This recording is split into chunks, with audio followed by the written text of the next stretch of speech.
Key 4 to master biblical Hebrew and unlock Bible meaning is literal and figurative meaning for biblical Hebrew words.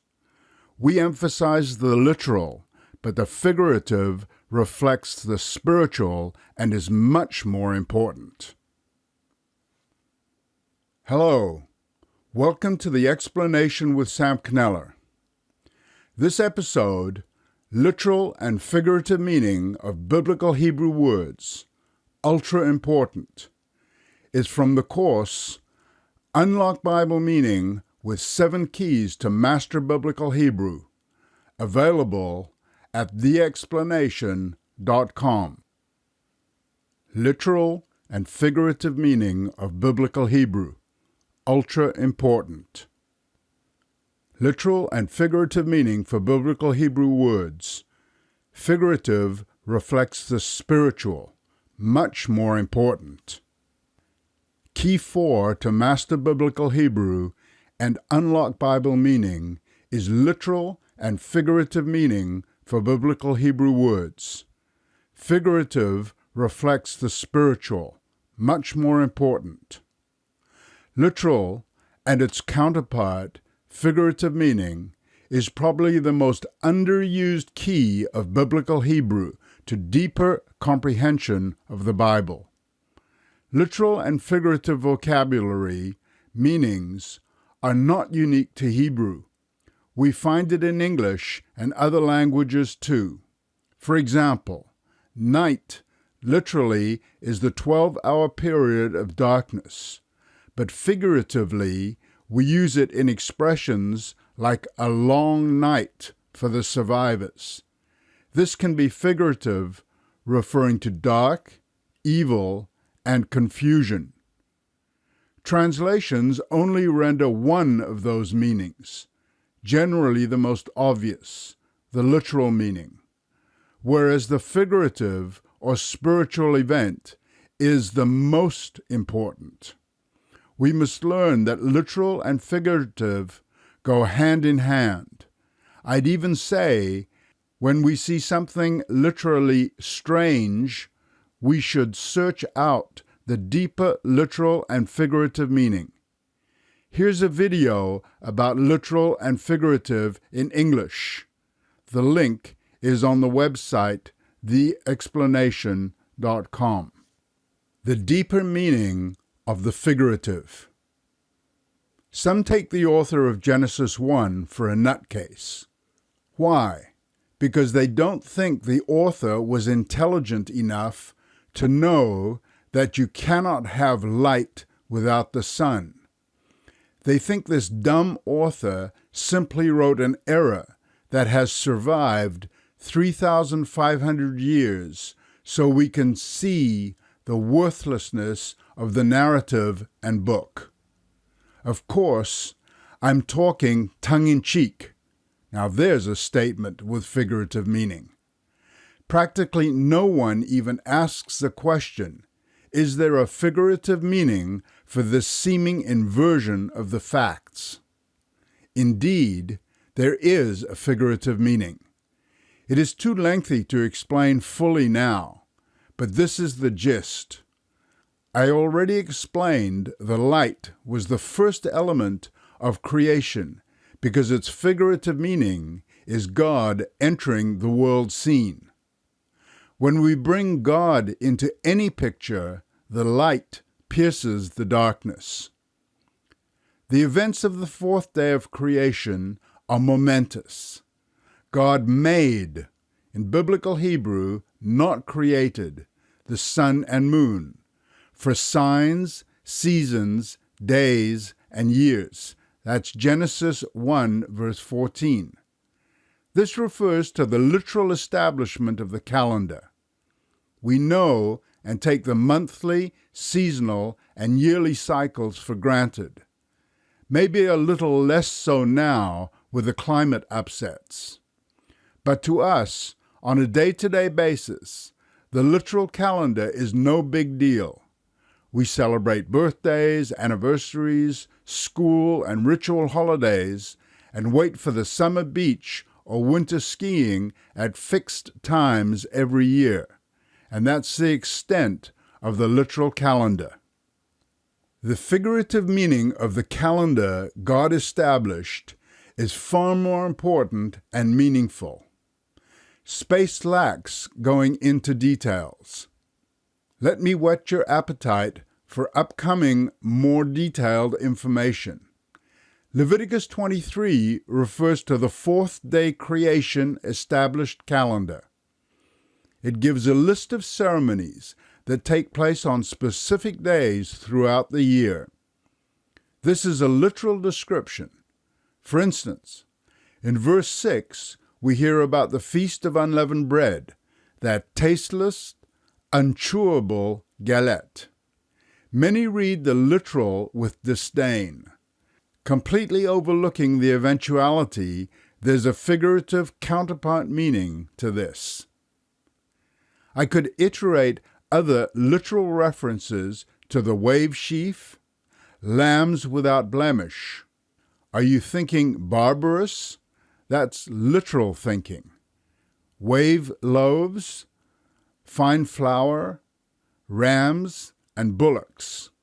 There are excellent reasons for these feasts, verse 37, but you've got to understand the figurative, and thus the spiritual meaning of these calendar days.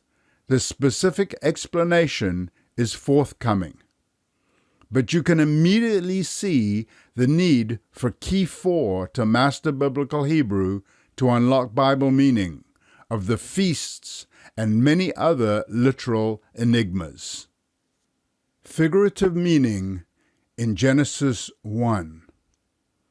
With the help of our Bible study tools at unlockbiblemeaning.com, let's quickly find numerous examples of words and their literal figurative meaning. Words we read over in English, not realizing the importance of this fourth key to master biblical Hebrew and unlock Bible meaning. We're only going to peruse Genesis 1 quickly. In Genesis chapter 1, click on Strong's Concordance in the right-hand side drop-down menu. Then find without form in Genesis 1 verse 2 and click on the link H8414. Strong's annotation will open on the right side. Notice what he says here. For H8414, Strong writes, from an unused root, meaning to lie waste, a desolation of surface. That's the literal meaning. In other words, a desert, again, literal. And then he himself states figuratively. This is his understanding of this fourth key to unlock Bible meaning. And he continues, a worthless thing, adverbially, in vain. And after the KJV, which is the King James translations, we have further words indicating the literal meaning, for instance, empty place and wilderness or waste. And then we have a couple of words indicating the figurative meaning, vain and vanity.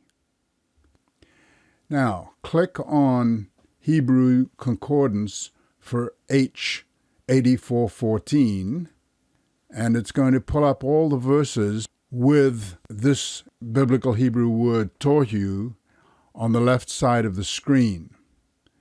And we're going to look for vain and vanity, in other words, the figurative meanings. So I'm going to do a Control F here and type in vain, and a number of verses get highlighted, namely 1 Samuel 12:21.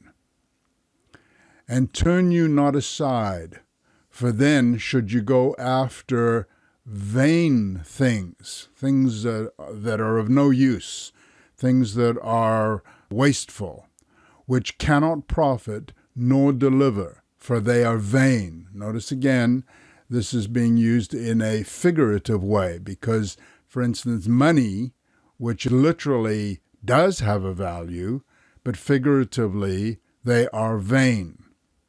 Continuing on to the next verse, which uses this word tohu, we come to Isaiah 45, verse 18. For thus says the Lord that created the heavens, God himself that formed the earth and made it. He has established it. He created it not in vain. H 84:14. He formed it to be inhabited. I am the Lord, and there is none else. So the earth, when he created it, was not waste, was not useless. And this is a corroborative verse of the last key we saw, concrete and abstract.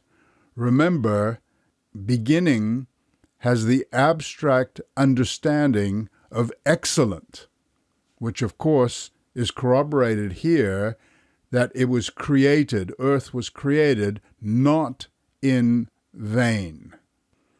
And again, we can find each time the word vanity is present in the Bible, that is where H 84:14, Strong's number, is translated vanity by the King James translators from the word tohu.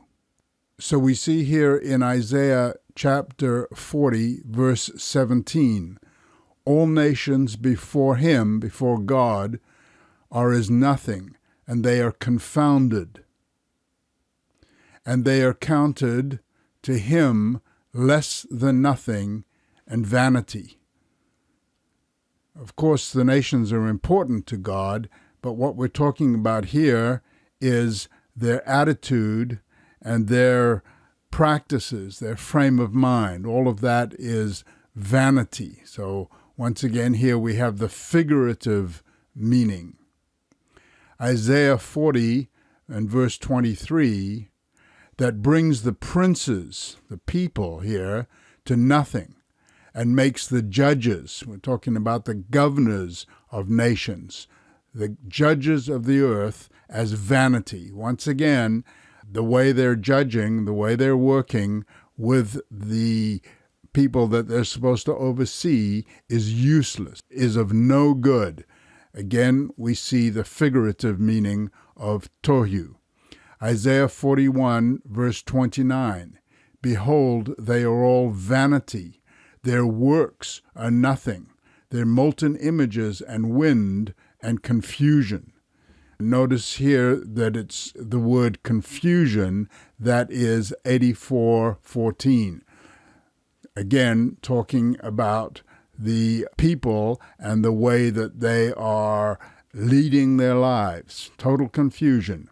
H 84:14. And finally, Isaiah 44, verse 9, they that make a graven image are all of them vanity. Talking about people, once again, and the fact that they are doing things that are evil, things that are wrong. And here it is described as vanity, as vain, their traditions, their ways, their attitudes towards these physical objects. In these verses and in others, we see that tohu is used in a figurative sense. Other words Strong's annotations point out as figurative. It's up to you to study them. Genesis 1, verse 4, divided, figuratively distinguish, make difference. 1 verse 5, night, figuratively adversity. 1 verse 6, water, meaning urine and semen. 1 verse 11, seed, with the meanings fruit, posterity. Genesis 1 verse 14, sign, meaning miracle. Verse 16, stars, meaning prince. And verse 27, image, pointing to illusion, idol, vain show. Other words Strong does not point out with figurative meaning, but they do have such meaning. For instance, chapter 1, verse 2, void. 1 verse 3, light. And in the same verse 3, let there be. I leave you to study these and see their figurative meanings. The whole of Genesis 1 is full of figurative meanings. Same with the following chapters. And most readers overlook key 4 and miss plenty of Bible meaning. Figurative meanings are more present than you realize, and their meanings are vital for deeper biblical understanding.